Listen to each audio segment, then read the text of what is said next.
Hello. In this unit we're going to talk about staying on top of your business. Now, here's your difference between refinance and purchase business. Refinance business typically is pretty quick. You know right off the bat within a day or two whether there's life in that loan, and then you throw them out.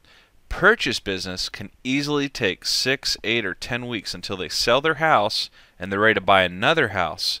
So, what do is you start accumulating more and more leads and more people you've talked with and even applications, and then nothing happens for 6 or 8 weeks. How do you stay on top of them?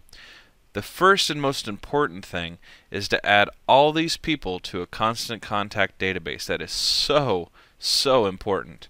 What I mean by that is it's a mass email list where once a week you send out a market update, and in fact you send it out to your past clients too. So you just keep everybody on that list and just simply send a weekly market update. Also, what you're going to want to do once they sell their house and they are getting ready to buy their next house, you're going to want to try to slide them into another category. So I usually keep several categories. I keep potential, and that's one flag I have in my database. I call them potentials. These are people that they're selling their house, but they're not ready to move yet. And then I have actively looking. And those actively looking people are the ones that are going to call me more often and bug me more often and say, what's the rate today? Can we lock the rate? Should we lock the rate? What does locking a rate mean? You know, they'll have more questions for me to answer. And then I have the next group, which is called under contract. And what that just simply means is that they've signed a contract for a house, and now the timer has gone off. Now I have X number of days to get everything together, and I have to rush to get all the paperwork put together ahead of time so everything will flow smoothly. Also, one of the most important things you're going to want to do is the day of the closing, if possible, depending on your state, either be there in the home or be at that closing table. Quite frankly, you're going to get thrown under the bus. If anything goes wrong, the realtors will not blame each other, they will blame you. So if you are physically there, you won't get thrown under the bus quite as easily, because it's very hard to accuse somebody when they're standing less than 3 feet from you. So make sure you're there. Let me repeat that. Make sure you're there for the closing if possible. Or you have an assistant that's there if you've hired on an assistant, or if you have another loan officer that's willing to go for you. Just make sure there's a physical presence there with a cell phone that can smooth out any questions, any misunderstandings at the closing table. Now, what you're going to want to do more than anything is you're going to want to stay organized. One of the things I use is a database software. I use Goldmine. But Goldmine is a little complicated. It's not for everybody. A lot of people feel more comfortable with Act.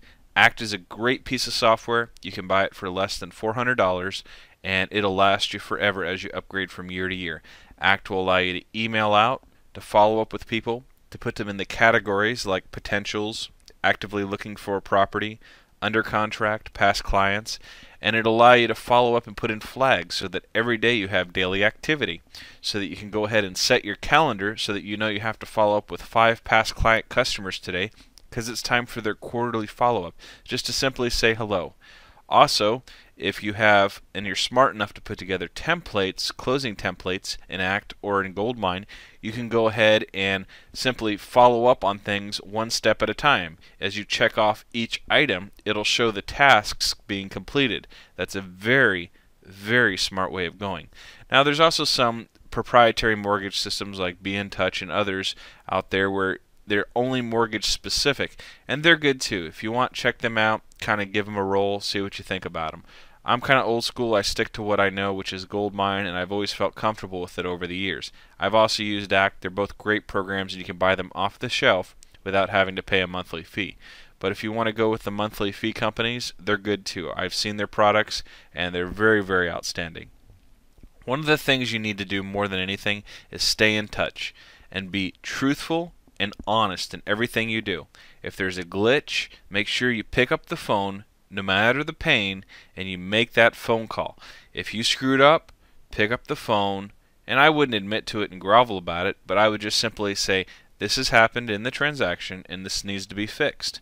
And at times, you'll feel very uncomfortable. For example, if you lock a loan and then the rate drops, you're going to feel kind of awkward.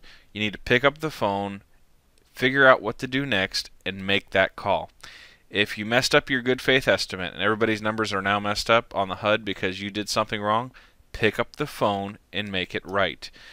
No matter how painful it is, you need to face your problems, you need to pick up the phone and make things right. I keep repeating that, but a lot of times we get into avoidance behaviors where we try to pretend like something doesn't exist until everything train wrecks at the closing table at the very end.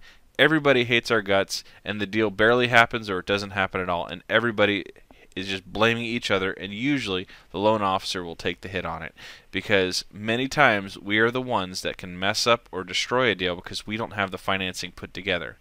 Also, on the flip side, there's a lot of opportunity there too. A lot of realtors that you keep in contact with, even if they don't start giving you your business, will put you on their B list. That means that if things look kind of dicey on a deal, they'll call you and say, hey, listen, this loan officer I've been sending business to is getting kind of lazy. I want to see what you can do to help out this client. And that's a great way of picking up clients and picking up future business from that realtor. And also having the realtor maybe talk to others in the office as they run into problems and saying, hey, I got a guy and he's an amazing loan officer, and he'll fix whatever you're having problems with your client, and just let him give a call and give a second opinion versus that loan officer that's screwing up your deal. And that's a great way to pick up business also. A lot of realtors do talk within their office, and they help each other out whenever a deal starts to go south. So that's some things you need to stay on top of.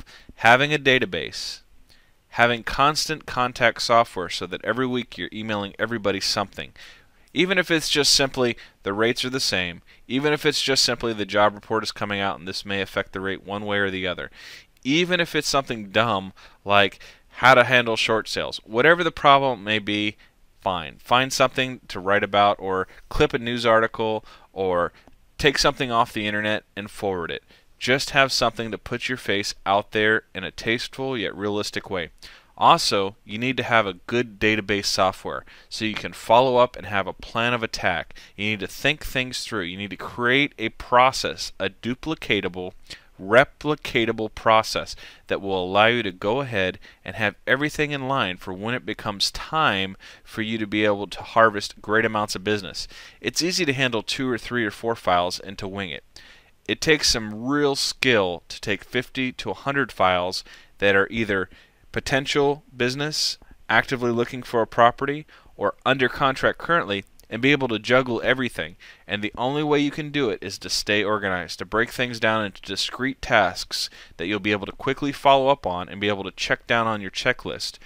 Now, let's go ahead and talk about the next issue in the next unit, which is actually creating that database and then creating a plan of action or a flow chart that will help you to be able to navigate your way through a deal. And I'm going to talk about 2 different ways of doing it. The paper route, which I prefer, and then the purely digital route, which some people also like.